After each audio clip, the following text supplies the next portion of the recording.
Shalom, bertemu lagi dalam YouTube channel Hope Media Sabah dalam program Renungan Saat Indah Bersama Tuhan.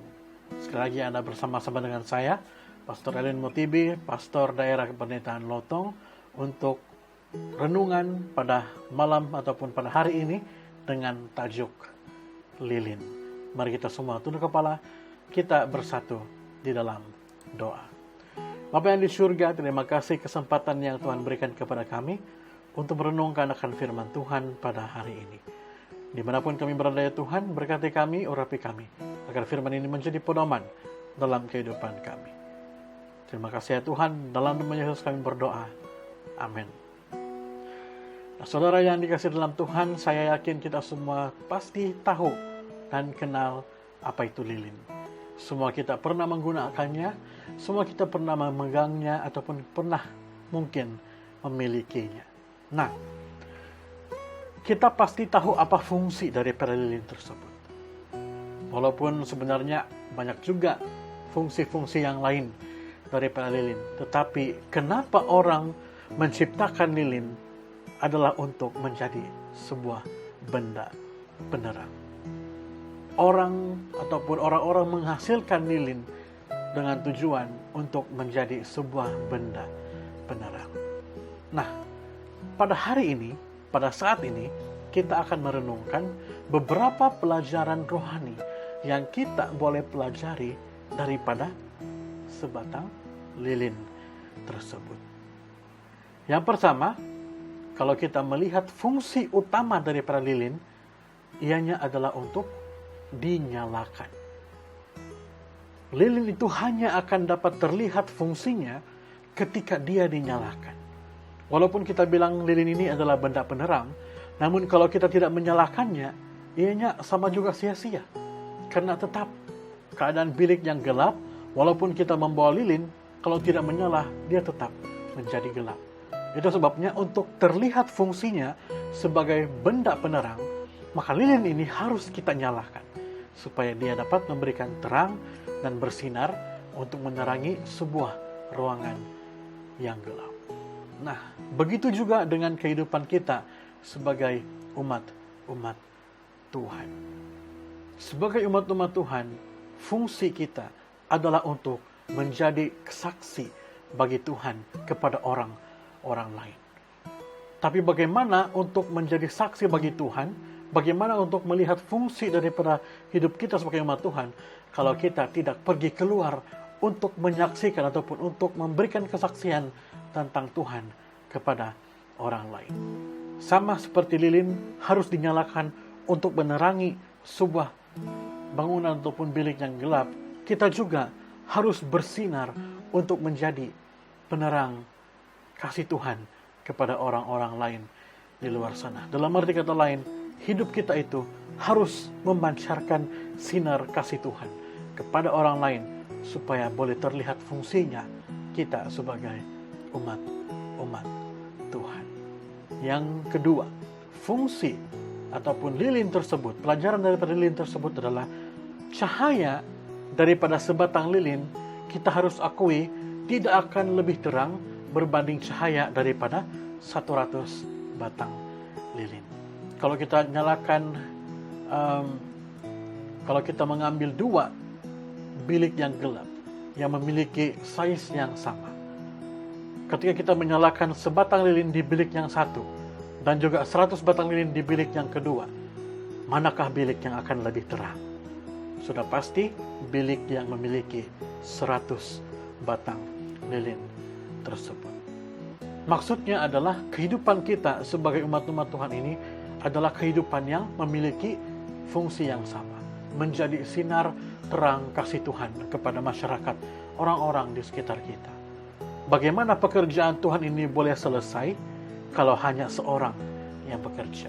Semua umat Tuhan itu dipanggil untuk bekerja bagi Tuhan, menyaksikan kasih Tuhan, memberikan kesaksian tentang kasih Tuhan kepada orang banyak di sekitar kita. Kalau hanya pastor, elder, diakon, diakonis yang pergi menyebarkan Injil, akan sangat-sangat susah pekerjaan Tuhan itu dapat diselesaikan.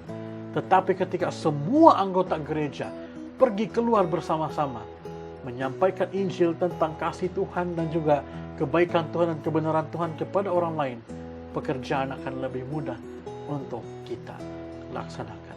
Jadi pekerjaan itu hanya akan dapat dilaksanakan, diselesaikan dengan sebaik-baiknya ketika semua anggota gereja pergi keluar menyebarkan sinar terang Tuhan kepada orang-orang di luar sana.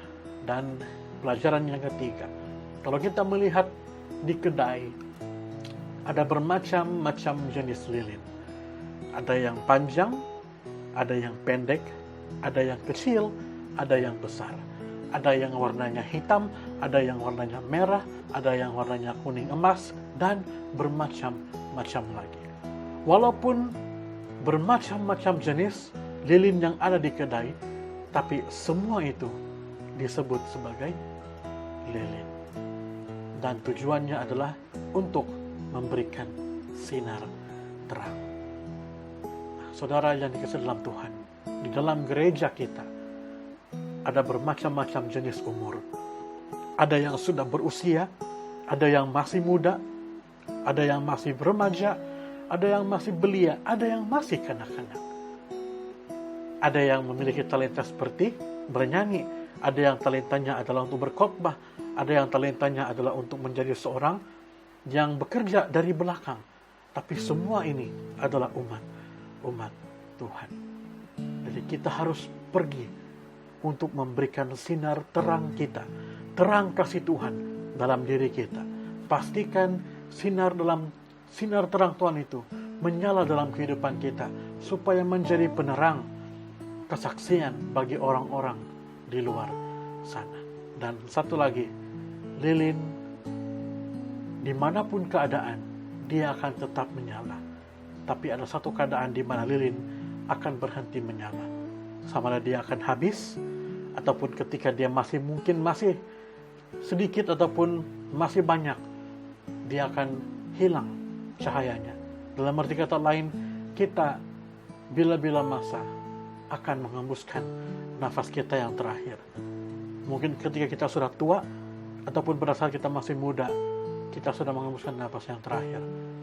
Poinnya adalah, bila mana masih memiliki kesempatan, pastikan kita keluar bersaksi bagi Tuhan.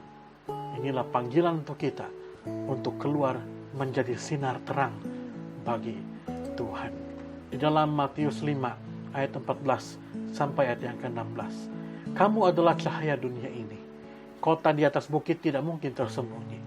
Tiada siapa yang menyalakan pelita lalu menyorokkannya di bawah pasu. Tentu dia meletakkannya di atas kaki pelita untuk menerangi seisi rumah. Biarlah cahayamu juga bersinar di hadapan orang ramai, supaya mereka melihat perbuatanmu yang baik, lalu memuji Bapamu yang di surga. Saudara, kita dipanggil Tuhan untuk memancarkan sinar terang Tuhan dalam kehidupan kita, kepada masyarakat di sekitar kita. Mari kita pastikan hidup kita ini bersinar, menyinarkan terang kasih Tuhan kepada orang lain, supaya Tuhan dipermuliakan. Tuhan memberkati kita semua. Mari kita semua tunduk kepala, kita berdoa. Tuhan yang di surga, terima kasih kami adalah umat-umat yang dipanggil Tuhan untuk menjadi sinar terang bagi masyarakat di luar sana. Terima kasih ya Tuhan, memberkati kami agar kami boleh menjadi saksi Tuhan, boleh memancarkan sinar terang kami, terang Tuhan kepada orang lain, menjadi kesaksian bagi mereka tentang kasih dan juga kebenaran daripada Tuhan. Terima kasih ya Tuhan, dalam nama Yesus kami berdoa. Amin.